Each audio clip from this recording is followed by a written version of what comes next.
आज अखेर या सगळ्या विषयाला पूर्णविराम मिळाला आणि म्हणून मी समस्त जैन समाजाच्या बांधवांना सुद्धा धन्यवाद देईन, अभिनंदन करेन की इकडून तिकडून कुठून ना कुठून राजकीय आरोप प्रत्यारोप या सगळ्या याच्यामध्ये जे होत होते, पण अगदी पहिल्या दिवसापासून या पुण्यातल्या जैन बांधवांनी कधीही व्यक्तिगत स्वरूपात माझं नाव कधीच घेतलं नाही, कारण त्यांनाही माहिती होतं की याच्यामध्ये सत्य काय, वास्तव काय आहे.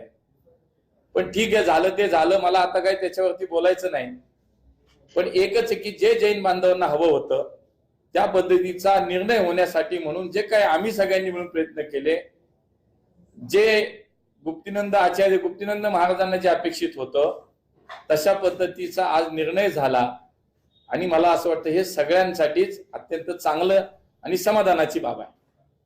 गुप्तीनंद महाराजांना जे अपेक्षित होतं तशा पद्धतीचा आज निर्णय झाला आणि मला असं वाटतं हे सगळ्यांसाठीच अत्यंत चांगलं आणि समाधानाची बाब आहे. देश विदेशातील प्रत्येक घडामोडींचे लाईव्ह अपडेट मिळवण्यासाठी आता साम टीव्हीच्या सर्व सोशल मीडिया प्लॅटफॉर्मला लाईक, फॉलो आणि सबस्क्राईब करा. तसंच सर्व नोटिफिकेशनसाठी बेल आयकॉन प्रेस करायला विसरू नका.